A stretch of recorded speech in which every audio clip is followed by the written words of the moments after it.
역사상 가장 위대한 100명에게 성공의 지혜를 배운다면 어떨까요? 열정. 자신이 하는 일을 사랑하면 평생 일하지 않아도 되는 것처럼 느껴집니다. 열정 없이 사느니 죽는 게 낫다고 할 정도로 열정은 중요하며 위대한 열정만이 영혼을 위대한 일로 이끌 수 있습니다. 자신이 하는 일을 재미없어 하는 사람치고 성공하는 사람은 없습니다. 안녕하세요. 만약에 아인슈타인이나 넬슨 만델라 같은 역사상 가장 위대한 인물 100명한테 성공에 대한 조언을 직접 들을 수 있다면 어떨까요? 오늘 바로 그들의 지혜를 모아서 우리 삶을 위한 명확한 지도를 한번 만들어 보려고 합니다. 그들의 목소리에서 아주 구체적인 단계들을 함께 찾아보자고요.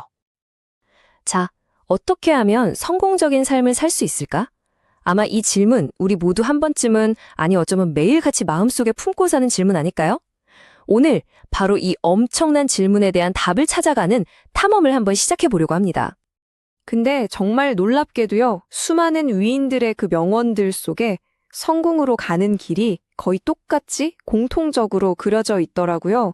저희는 그 길을 누구나 따라갈 수 있도록 딱 4개의 이정표로 정리해 봤습니다. 자, 준비되셨나요? 그럼 첫 번째 이정표를 향해서 지금 바로 출발해 보죠.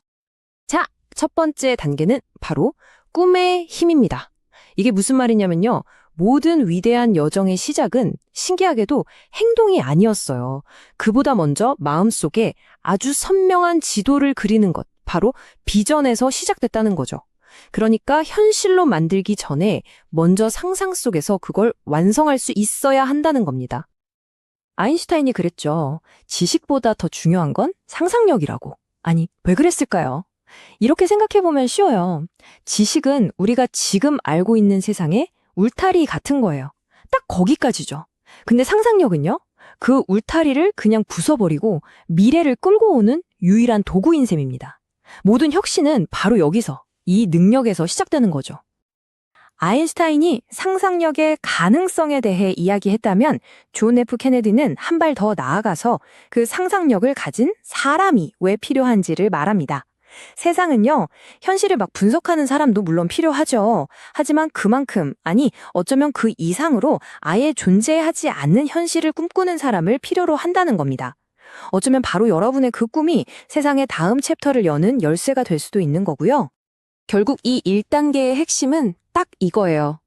내가 상상하는 그거, 진짜 가능해 라고 믿는 마음의 힘 말이죠. 헨리 포드가 진짜 멋진 말을 했잖아요. 할 수 있다고 생각하든 할 수 없다고 생각하든 당신 말이 맞다. 모든 건 바로 이 할 수 있다는 내면의 선언에서부터 시작되는 겁니다. 이 믿음이 없으면요, 아무리 위대한 계획이라도 첫 삽조차 뜰 수 없는 거죠. 자, 이제 머릿속에 아주 멋진 설계도가 완성됐습니다. 그럼 이제 뭘 해야 할까요? 맞아요. 그 설계도를 진짜 현실의 건물로 만들어야죠. 지금부터는 내면의 상상에서 빠져나와서 그 아이디어를 세상이라는 무대 위로 올리는 2단계, 바로 행동의 영역으로 들어가 보겠습니다. 신기하게도 위인들은 꿈을 현실로 만드는 공식을 마치 다들 약속이라도 한 것처럼 똑같이 이야기하더라고요. 바로 이 3가지 단계입니다. 첫째, 계획을 세워라. 둘째, 항구를 떠나라. 그리고 셋째, 슛을 던져라. 먼저 계획으로 지도를 싹 그리고 그 다음엔 항해를 시작해서 안전지대를 벗어나고 마지막으로 도전하면서 과감하게 슛을 던지는 거죠. 자, 첫 단계부터 한번 자세히 볼까요? 계획 없는 목표는 그냥 소망일 뿐이다. 이 말 정말 와닿지 않나요? 계획이라는 건요, 저 멀리 있는 상상을 여기 있는 현실로 연결하는 다리 같은 거예요. 만약 이 다리가 없으면 어떻게 될까요? 아무리 멋진 꿈이라도 그냥 저 강 건너의 아름다운 풍경으로만 남게 되는 거죠. 건너갈 수가 없으니까요. 행동의 2번째 열쇠는 항구를 떠나는 용기입니다. 이런 말이 있죠. 배는 항구에 있을 때가 가장 안전하다. 하지만 배를 만든 이유는 그게 아니다. 우리 잠재력도 똑같지 않을까요? 어쩌면 우리 인생에서 가장 큰 위험은 아무런 위험도 감수하지 않는 바로 그 삶, 그 자체일지도 모릅니다. 자, 이제 모든 여정에서 어쩌면 가장 힘든 구간, 그리고 진짜 성패가 갈리는 분수령에 도착했습니다. 바로 시련을 마주하는 3단계죠. 여기서 실패라는 걸 어떻게 정의하고 어떻게 다루느냐에 따라서 이 여정의 끝이 정말 완전히 달라져 버립니다. 이 지점에서 저도 실패라는 단어의 의미를 완전히 다시 생각하게 됐어요. 위인들이 말하는 건 이거였습니다. 넘어지는 것 자체는 실패가 아니라는 거예요. 그건 그냥 과정일 뿐이죠. 그럼 진짜 실패는 뭐냐? 넘어진 바로 그 자리에서 그냥 주저앉아서 다시는 일어나지 않기로 결정하는 바로 그 순간. 그게 진짜 실패라는 겁니다. 그리고 넬슨 만델라는 이 생각을 한 차원 더 높은 곳으로 끌어올립니다. 인생의 가장 큰 영광은 한 번도 넘어지지 않는 완벽함에 있는 게 아니라는 거죠. 오히려 넘어질 때마다 다시 일어서는 바로 그 행위 자체에 있다고요. 그러니까 중요한 건 흠 하나 없는 완벽함이 아니라 다시 튀어오르는 힘, 즉 회복 탄력성인 겁니다. 윈스턴 처칠은 여기서 한 걸음 더 나아가죠. 성공이든 실패든 그 어떤 것도 끝이 아니라는 겁니다. 성공했다고 거기서 멈추는 것도 아니고 실패했다고 인생이 끝나는 것도 아니라는 거죠. 그것들은 그냥 지나가는 풍경 같은 거예요. 진짜 우리를 앞으로 나아가게 하는 에너지는 뭐냐? 바로 계속하려는 용기라는 겁니다. 자, 드디어 마지막 4단계입니다. 우리가 꿈을 꾸고 행동으로 옮기고 또 수많은 시련을 이겨냈어요. 이 기나긴 여정의 종착역에서 우리는 어쩌면 가장 근본적인 질문과 마주하게 됩니다. 그래서 도대체 나에게 성공이란 궁극적으로 뭘까? 하는 질문 말이죠. 데일 카네기가 성공과 행복을 정말 명쾌하게 구분했더라고요. 성공은 내가 원하는 걸 얻는 것이고 행복은 내가 이미 얻은 것을 원하는 것이라고요.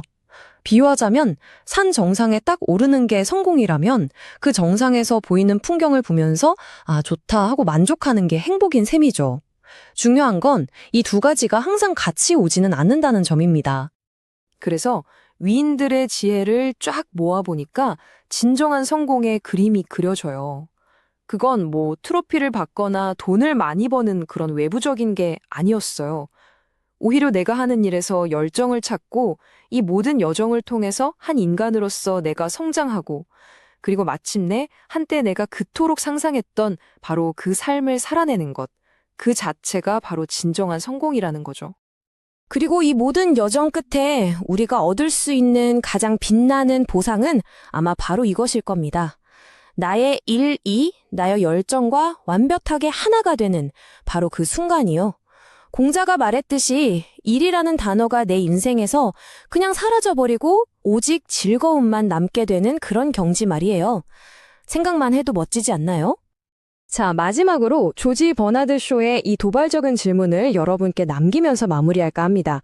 어떤 사람들은 지금 있는 그대로를 보면서 왜? 라고 묻는다. 하지만 나는 결코 없었던 것을 꿈꾸면서 왜 안 돼? 라고 묻는다.